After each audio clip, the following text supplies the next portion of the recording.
आज से आपसे शुरू कर रहा हूं। संजू वर्मा, सोनिया गांधी ने बाकायदा एक लेख लिखकर यह आरोप लगाया कि आप जानबूझकर पूरे देश में नफरत फैला रहे हैं, नफरत का वायरस फैला रहे हैं। यह वायरस और कुछ नहीं कर रहा है, देश की जड़ों को कमजोर कर रहा है, देश की आर्थिक नींव को हिला रहा है। संजू, जवाब दीजिए। मानक जी, हिंदी में मशहूर कहावत है, उल्टा चोर कोतवाल को डांटे, चोरी ऊपर से सीना जोरी।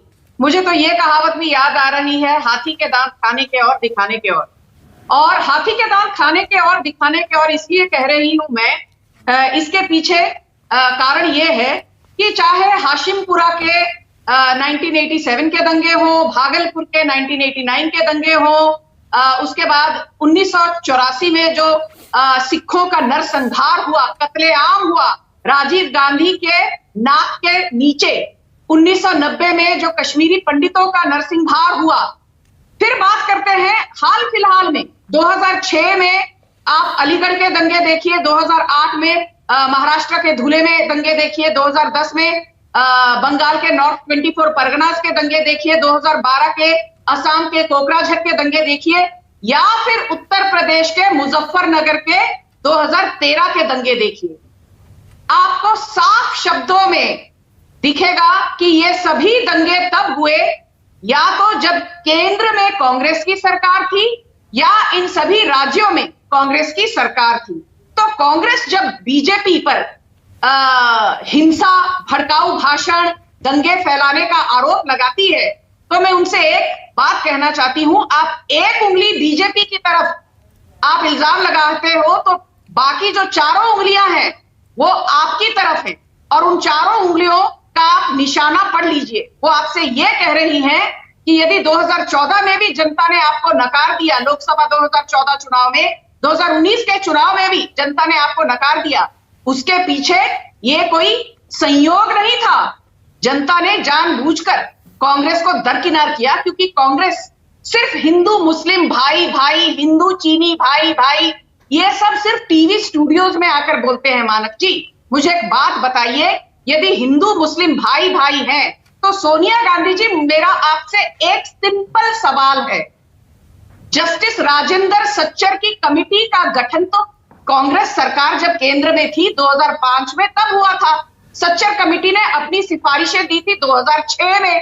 सच्चर कमेटी ने क्या कहा कि इतने सालों में देश में कांग्रेस का शासन रहने के बावजूद मुसलमानों का ना तो सामाजिक, ना तो राजनीतिक, ना तो आर्थिक सुधार हुआ है। और आज नहीं, संजू एक सेकंड, संजू वन सेकंड, आप कह रही हैं कांग्रेस की सरकार में भी दंगे हुए थे, इसीलिए आपकी सरकार में दंगे हो रहे हैं, तो कांग्रेस को अपने गिरेबान में झांकना चाहिए। इतना सिंपल नहीं है। सोनिया गांधी आरोप लगा रही हैं कि आप जानबूझकर दंगे करवा रहे हैं, वो ये कह रही हैं कि आप लोगों को लड़ा रहे हैं। नहीं मानक जी, प्लीज मानक जी, ये बहुत संवेदनशील टॉपिक है। आपने तो मानक जी मेरा 2+2 जोड़ आपने सीधा 22 कर दिया।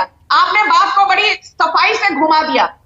दंगे कोई भी करे मानक जी, मैं पढ़ी लिखी हूं और मुझे लगता है कि जो पढ़ा लिखा ना भी हो, कोई यदि 21वीं सदी में आकर कहे कि भाई हम दंगों का समर्थन कर रहे हैं, हम पोलराइजेशन का समर्थन कर रहे हैं, हम बात तो करते हैं धर्मनिरपेक्षता की, पर हम सांप्रदायिकता का समर्थन करते हैं, तो मैं समझती हूं 21वीं सदी में ऐसे लोगों के लिए बिल्कुल कोई पॉलिटिकल स्पेस नहीं है।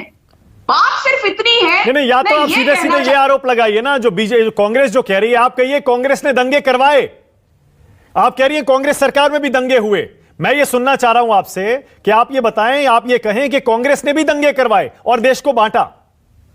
मानक जी, मैं साफ शब्दों में अपनी बात रखती हूं। मैंने अभी क्या कहा, पोस्ट इंडिपेंडेंट इंडिया में पिछले 70-75 सालों का इतिहास निकाल के देख लीजिए।